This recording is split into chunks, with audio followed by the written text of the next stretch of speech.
Those who cannot change their minds cannot change anything. This is Success with Srini. Since the beginning of this year, when this podcast became a daily podcast, I have been consistently coming here and saying that this is a coaching podcast.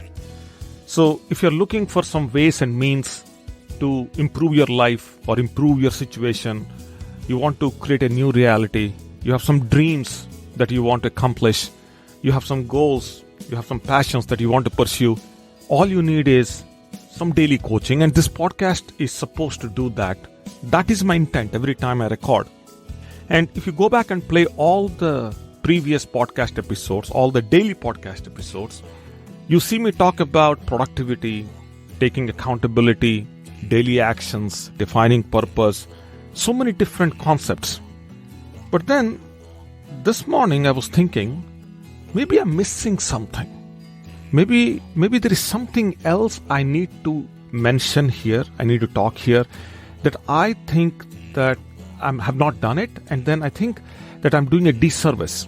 See, if you keep on talking about goals, you keep on talking about productivity, accountability, and all the different aspects of self-improvement, eventually I think a good listener will kind of glue everything together to the outcome.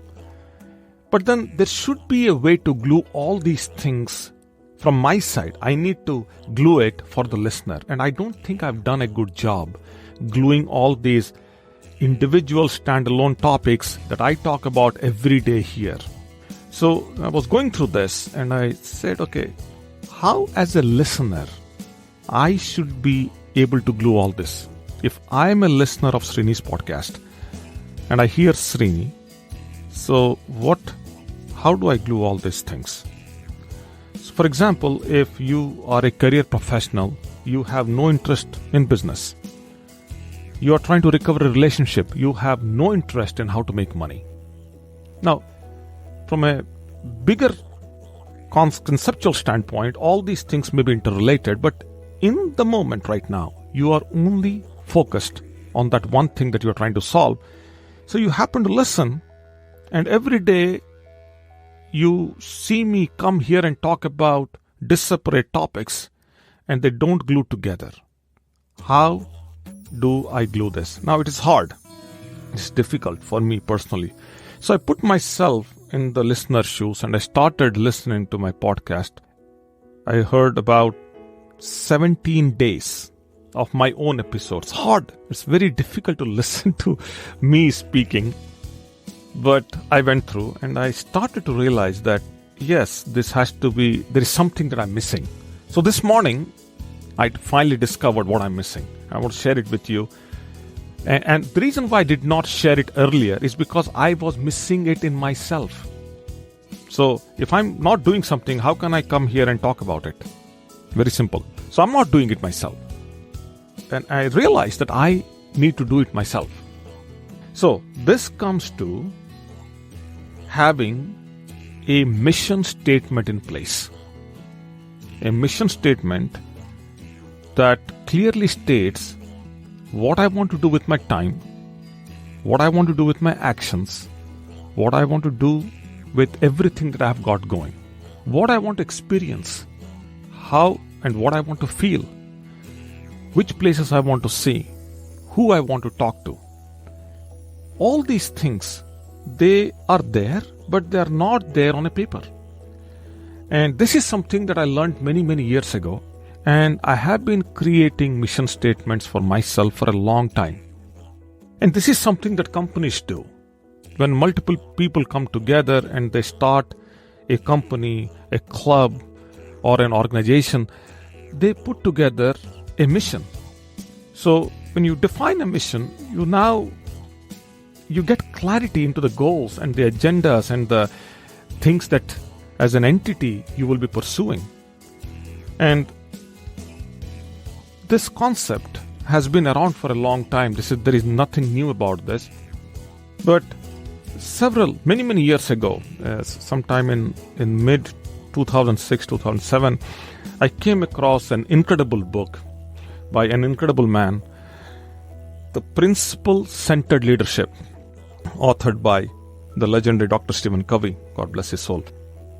Dr. Covey talks about this concept called the power of a mission statement, and he gives an example. He says every entity has a mission statement, but within that entity, different people have different responsibilities, they play different roles.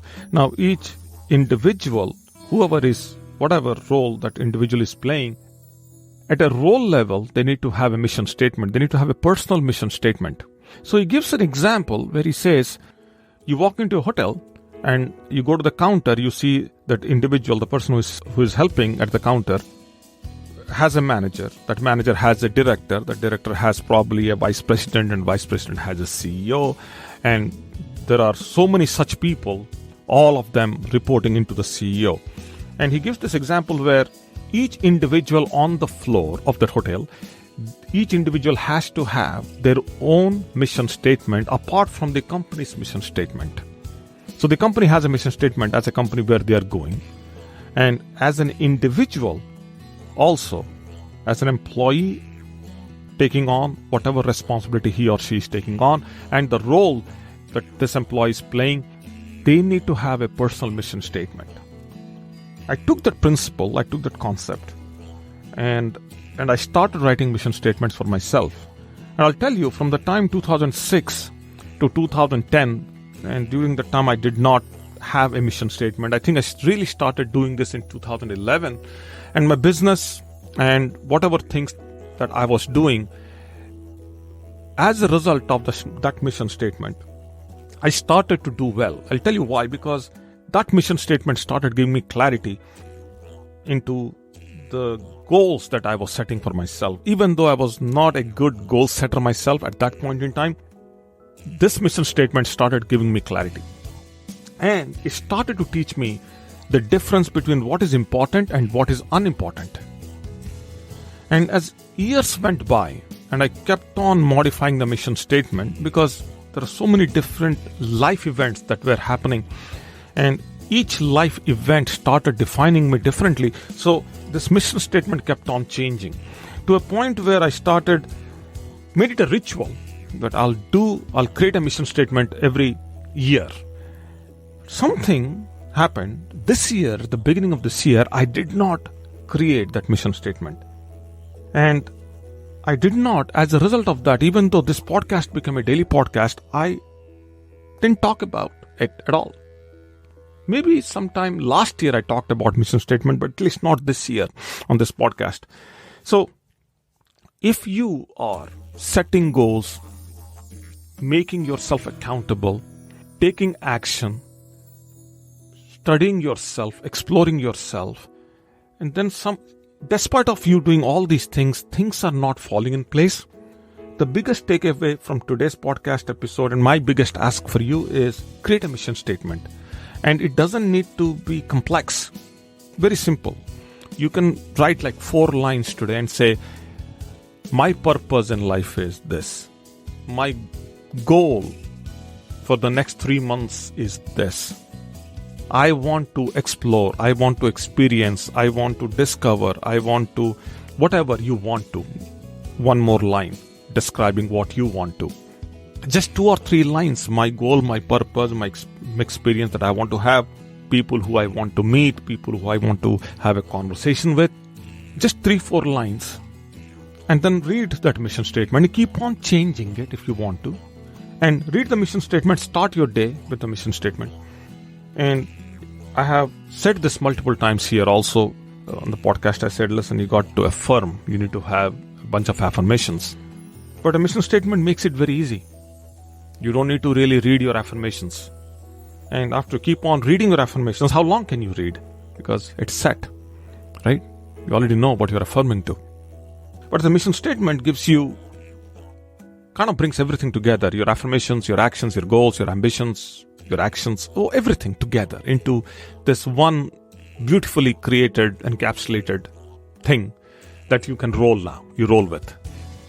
Now, do that for a few days, and then eventually at one point, you should print your mission statement and you should have it in your wallet. And this is why many companies do make, at least back in the day, used to force their employees or not really force, but then they used to print and give it to the employees, and employees need to have them as a part of their access card or something. So companies wanted to somehow figure this out, that people should read the mission statement. So print your mission statement and see what, just carry it along with you. And when you meet random people on the street, like let's say I'm going to go to meet a friend of mine over coffee next week. So I'm going to have my mission statement, and I will randomly at some point take out and show my mission statement to him. He's not asking for it, he's not expecting it, but I will show it to him. Why? Because that way I stay accountable to who I am, to my purpose, to my goals, to my dreams, whatever they are. So this should bring everything together. And I've been thinking about it. I have not done it this year, so I'm doing it now. So I wanted to come here and share this with you. I'll let you know how all this will pan out on my side, but I want you to do this because I've seen this do incredible things for me in my life, and I'm sure this is going to do something great for you. So if you have dreams and you want your dreams to become a reality, you do everything. You study every book, you follow every author, every concept, every idea, every thought leader. But then this is also an important element, which is to create a personal mission statement and apply that statement so that becomes your guiding force, and stay as a force behind every action that you're going to take. That's all for now. You have a wonderful Tuesday. I'll catch up with you tomorrow. Stay tuned. Thank you.